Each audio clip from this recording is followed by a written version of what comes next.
2 milhões de pessoas brincando nas ruas, 500 mil visitantes, 210 mil empregos gerados. Esses são os números gerais do Carnaval de Salvador, a maior festa popular do planeta. E é sobre a economia dessa festa que nós vamos conversar no TV Debate desta noite.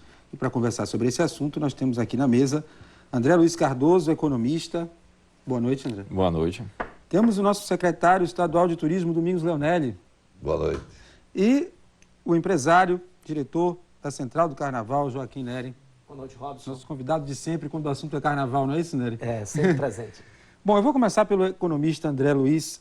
André, a gente conversava um pouquinho antes do programa e você dizia que uma das coisas que precisaria ser feita era um banco de dados mais completo justamente sobre esses números do carnaval, né? Até que ponto existe essa carência e ela prejudica a organização da festa? Bom, o banco de dados ele é essencial para você montar uma série de estatísticas a respeito do carnaval, que hoje elas são normalmente oficiais. Então você poderia comparar esses dados entre os dados dos oficiais e os dados feitos pelos estudantes, os acadêmicos, as empresas que gostariam de utilizar esses dados para fazer inferências sobre seus negócios.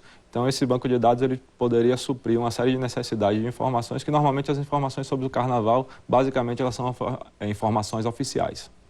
Secretário, a Secretaria tem os números relacionados à atividade da Secretaria, não é? E esses números, de certa forma, ajudam na eficiência do investimento. O senhor concorda com o André de que existe uma carência de um aprofundamento maior no levantamento desses dados? Concordo, aliás, isso não é só para o carnaval, não. A Bahia precisa investir ainda mais em pesquisas. Algumas dessas pesquisas não devem ser feitas pelo governo, devem ser feitas até por entidades independentes que dão não que tenha maior confiabilidade, mas elas têm mais agilidade até para fazer certas pesquisas do que o governo, que tem que licitar, que tem que, para contratar essa licitação, é todo um processo complexo. Mas nós fizemos pesquisas para o carnaval, quando nós assumimos o governo em 2007, no site da Bahia Tussa, tinha lá que Salvador recebia 1 milhão de turistas, né? Eu achava que era uma coisa que qualquer pessoa que entendesse o mercado turístico conferia com a oferta de leitos em Salvador e via que era meio difícil, 35 mil leitos receberem 1 milhão de turistas, ainda que 2/3 fiquem fora dos hotéis e sim em casas de família, etc., mas não fechava a conta, né? Então nós promovemos uma primeira pesquisa que foi fundamental, eu acho que hoje nos dá uma base bastante razoável para sustentar um planejamento, você precisa de dados consistentes. Então, nós fizemos uma pesquisa em todos os meios de hospedagem cadastrados, no cadastro oficial do Ministério. E constatamos que cerca de vem evoluindo de ano para ano. No primeiro ano haviam 120 mil pessoas hospedadas efetivamente em hotéis, né? Isso dava quase 400 mil, se você for extrapolar, fazer essa dedução, que é normal em grandes festas, não só no carnaval daqui, mas em grandes acontecimentos. Se você tem grandes eventos, você tem 2/3 dos visitantes ficam em casas de família, em casas alugadas, em casas de amigos, em apartamentos que são, na verdade, funcionam como hospedaria sempre, alugam sempre, mas que não são cadastrados como meio de hospedagem. Então, nós hoje temos uma ideia bastante aproximada, bastante concreta, digamos assim, bastante confiável, de que nós temos cerca de 500 mil, alguma coisa como 500 mil visitantes, turistas, considerados pela OMT como aqueles sujeitos que vêm mais acima de 100 quilômetros, que passa 24 horas num lugar, né, e que dorme, se alimenta, enfim, que exerce uma atividade econômica fora da área da sua residência. Nery, muitos desses turistas, quase todos, né, vêm atraídos pelas entidades carnavalescas diretamente. E existe, inclusive, não é só um trabalho de espera, né? Hoje, a estrutura que vocês têm para isso não é só de esperar que venha bater na porta. Existe braço dessas entidades em outros estados trabalhando para isso, né? Qual é o percentual de participantes, por exemplo, num bloco tradicional de gente que vem de fora? Robson, primeiro, não é atraído pelas entidades carnavalescas, e sim pelo fenômeno carnaval como um todo. Mas né? eu falo assim, negociado diretamente com a entidade. Quer dizer, a entidade se torna o principal atrativo e o link para que essa pessoa venha visitar. Por exemplo, num bloco como o Camaleão, por exemplo. Eu acho que o papel principal aí das entidades e dos artistas, sobretudo, está no papel de divulgação. Os artistas baianos, eles são extremamente bairristas no que diz respeito ao Carnaval de Salvador. Então, em todas as apresentações que eles fazem lá fora, eles estão a todo momento vendendo o Carnaval e intimando as pessoas a vir para o Carnaval. Verdade. Então, muitas vezes o depoimento do Fulião que está lá em São Paulo, Rio, etc., ele é um depoimento de quem gostaria de vir e não se concretiza, porque nem todos podem vir, claro. Mas você perguntou a questão do percentual, varia muito de bloco para bloco, mas a gente tem, em média, algo em torno de 30% significativo, de turistas. né? É significativo, claro. Existem blocos em que esse percentual ultrapassa 50%, chega a 60%, etc. Mas, na média, você tem em torno de 30% de turistas, 70% de baianos, nos blocos de carnaval. Quantas pessoas nós temos brincando em blocos hoje em Salvador, no Carnaval, mais ou menos, né, Ari? Olha, em todos Robson, os blocos. A gente pode fazer uma estimativa, mas algo em torno de talvez 50 mil pessoas por aí brincando em blocos. Quer dizer, a gente pode calcular que cerca de 25% a 30% dessas pessoas não sejam daqui de Salvador. Mas, sim, 25 a 30 não sejam de Salvador. São pessoas que vêm de fora. É algo em torno disso. Ok. Ou seja, muitos dos turistas que vêm para cá também não saem em bloco, vão para Pipoca, né? Sim, então você vê isso sim. muito, inclusive sobretudo turista estrangeiro, que ele gosta de ficar ali vendo a festa, fotografando, muitos estão na Ou Pipoca também. compram o ingresso para os Camarotes. fora do sistema formal de venda que vocês têm. Compram possível. no porto, compram na rua. É possível, isso pode dar um incremento maior. Quer dizer, eu não tenho essa estatística, porque é uma estatística informal de revenda. Porto, vocês têm, né? Dos turistas que vêm de navio. Exatamente. Né? Aí é um percentual. Quer dizer, tem muita coisa grande. que já vem pronta de lá, né? O grupo é formado lá fora e vem, vocês Hoje têm existem contatos, agências de viagem que são parceiras nossas e que vendem em todos os lugares do Brasil. Então, não só através dos cruzeiros, mas É através... um produto de turismo, quer dizer, está dentro da agência de turismo, Está dentro de um serviço de Está turismo. dentro, é uma parte fundamental na economia do turismo. Isso que o Joaquim disse é verdade. Nós não teríamos, o governo do Estado não teria jamais, nem as agências de viagem da Bahia todas juntas, Pra essa teriam divulgação, dinheiro para fazer o que Ivete, Daniela, esse povo faz pelo Carnaval da Bahia. Carlinhos Brau juntou em Madrid 1 milhão de pessoas na rua e convidou para ir para a Bahia. Exatamente. Fala que não tem preço, tá certo? Esse é um privilégio que a Bahia tem, é um handicap que é extraordinário. Interessante que o artista, muitas vezes nesses shows, a gente já viu isso várias vezes, ele faz a pergunta, quem vai para o Carnaval de Salvador, levanta a mão. E todos levantam a mão. E você sabe que não é verdade, nem todos virão, né? Mas todos teriam um desejo de vir, né? Claro. André, quem ganha muito e quem ganha quase nada com o Carnaval?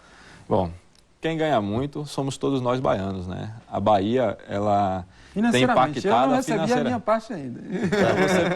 Quando o dinheiro chega nos cofres públicos através das arrecadações de impostos e tal, eles são direcionados para um fundo que é mútuo. E aí esse dinheiro que vem do Carnaval, ele pode estar sendo aplicado no trânsito, ele pode estar sendo aplicado na educação, e ele não tem uma destinação exclusiva, não é um direcionamento entre dinheiro que veio do Carnaval, ele volta para o Carnaval e ele vai ser reaplicado.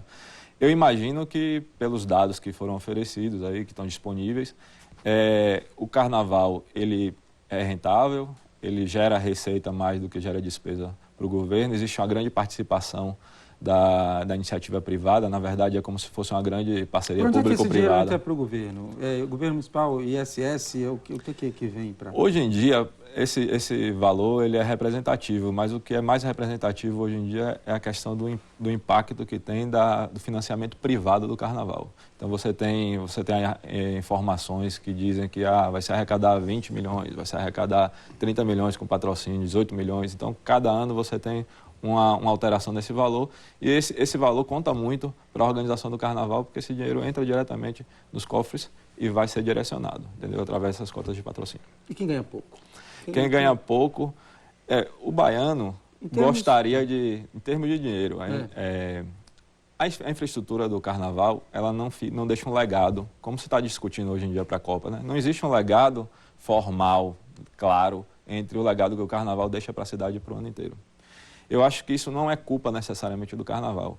Existe a necessidade, talvez, de uma perenização do carnaval, de uma série de eventos durante o ano, que possibilite que essa taxa de ocupação, que fica praticamente plena durante o carnaval, ela se perpetue durante o ano. Então, uma série de eventos são necessários. E o carnaval, ele não só acontece nesses dias de folia especificamente. Tem uma série de profissionais que trabalham o ano inteiro devido ao impacto do carnaval. Então, você tem uma cadeia produtiva intensa, você tem indústrias envolvidas. Então, você não consegue medir hoje porque você precisa também, além dessa questão das bases de dados, você precisa do encadeamento dessa cadeia produtiva. Vamos montar, na verdade, não é uma cadeia produtiva, né? Porque você tem uma indústria, você tem serviços, você tem arquitetos que trabalham no carnaval, você tem publicitários que trabalham no carnaval. Isso não é medido normalmente. Normalmente, você mede quem? O cara que catou latinha lá no carnaval, a reciclagem do carnaval, os funcionários públicos que estavam lá a serviço, a polícia militar, e essas pessoas que estão por trás, e esses vazamentos que acontecem, né? Nem sempre essas pessoas são daqui de Salvador, são daqui da Bahia. Essas pessoas podem estar em São Paulo, no Rio, fora. 80% das fantasias que não são abadás, elas são fabricadas na China. Então, você tem um vazamento muito intenso no carnaval, nesse período. Secretário, o senhor concorda, então, que muita gente critica que carnaval é gasto público, mas é investimento? É investimento alto, né? 50 milhões, mais de 50 milhões, que só o governo do Estado gasta nisso. Não é brincadeira, é um investimento pesado. Não é gasto a fundo perdido de jeito nenhum. Mas é um investimento, não é gasto a fundo perdido, absolutamente. O que gera de emprego. O que gera de emprego na época do carnaval e o que gera de emprego depois do carnaval. Eu concordo com o nosso economista, André, no sentido que nós precisamos ter mecanismos mais perenes, para perenizar mais o carnaval. Eu apresentei a ideia, e estou lutando por ela ainda, de termos a cidade da música, de transformarmos o nosso parque de exposições numa cidade da música, com espaço para todos os ritmos, com estrutura mais do que uma casa de show apenas, para você ter ter uma arena de 70 mil pessoas, onde você possa inserir a cidade do Salvador e a Bahia no roteiro dos grandes shows internacionais. Isso me resolveria definitivamente o problema, zeraria a baixa estação hoteleira na Bahia, porque você com 6 ou 7 shows que Joaquim traria para cá, tem estrutura para trazer. Um show de Madonna em São Paulo lota 2 semanas dos hotéis todos de São Paulo, né? Então, eu penso que nós temos que ter, seria bom termos alguns mecanismos de perenização. E essa é a ideia da cidade da música, nós estamos examinando, o governador continua examinando, estamos lutando, né, por ela, porque achamos que é realmente uma necessidade. Agora, o carnaval sofre do mesmo problema que o turismo sofre, porque são parte de uma mesma economia, a economia do entretenimento, né, nós não temos uma contabilidade específica para a nossa produção, né, para a nossa cadeia produtiva, né? Tudo que Joaquim investe num trio elétrico vai para que conta nacional? Para a conta da indústria eletrônica, né? Ou então para a indústria automobilística que bota no trem. Todos os hotéis que são construídos no Brasil, eles vão para que conta? Para a conta da construção civil, né? Então você não sabe o que é que o turismo representa de indução da economia. Daí porque você tem uma dificuldade muito grande de convencer ministros da Fazenda, ministros do Planejamento, secretários da Fazenda, da importância disso, porque você não tem uma medida. Também, aí o cara do IBGE me disse, sim, secretário, mas você quer o quê? Que eu conte 2 vezes? Eu digo, não, eu quero que você conte separado. Que você tenha uma contabilidade, discrimine, exatamente, como já tem em alguns países. Agora a Alemanha acaba de apresentar a sua conta satélite, que é fundamental para que você saiba o que é essa atividade, que, ao meu ver, tem uma capacidade de geração de emprego e de renda muito mais rápida do que qualquer outra. 1 em cada 8 empregos do mundo estão ligados à economia do turismo e do entretenimento. Então, essa coisa aqui precisa ser reconhecida pelo governo, pelos governos que eu digo o seguinte, e pela sociedade também, né? Porque a própria sociedade não consegue identificar na nossa atividade a importância que ela tem. Quando o Robson fez a pergunta ao André no início, eu fiquei com vontade de interferir naquele momento, mas ainda tem chance, lembrando alguns players importantes do carnaval que ganham muito com o carnaval. e que as pessoas às vezes não se dão conta disso. Mas a Braskem ganha muito com o carnaval. Porque a quantidade de sacola plástica que se usa no carnaval não está no gibi. E de embalagem PET, etc. Só que ninguém cita a Braskem como sendo um player do carnaval. A Alcan, a Alcoa, ganha muito com o carnaval. O pessoal só se lembra porque as latinhas de alumínio, claro. Então, a economia ela é plural e ela é envolvente como um todo. Então,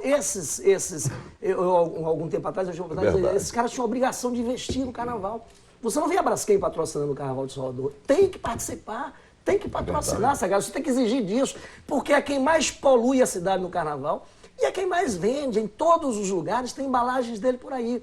Você não o vê preço de uma cerveja, o componente maior é a embalagem, não é o líquido. Exatamente, a indústria tem esse papel, quer dizer, ela produz o produto dela lá e ela se esconde lá fora, na sua base industrial. Enquanto que é ela que está sendo também... Porque ela é essencial e necessária. Claro. Ela acha que se tirar, ela não vai ter jeito, então ela não tem interesse em investir. Exatamente. Então, esses players, muitas vezes, são ocultos e eles são fundamentais para a festa como um todo. Bom, a gente vai para um rápido intervalo, a gente volta falando sobre a economia do carnaval. Até já. Estamos de volta com o nosso TV Debate desta noite, conversando sobre a economia do carnaval. Eu vou fazer uma pergunta ao economista André Luiz Cardoso. André, a gente falou aqui sobre organização e amadurecimento da estrutura para que o Nery citou exemplo de pessoas e instituições que ganham muito com o carnaval e não participam do investimento só do lucro, não é?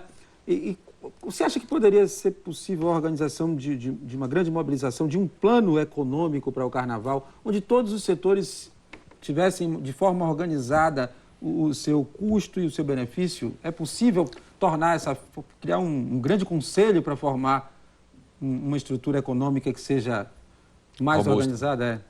Veja só, é muito possível. O Estado tem esses mecanismos. Você tem a FAPESB, que pode financiar essas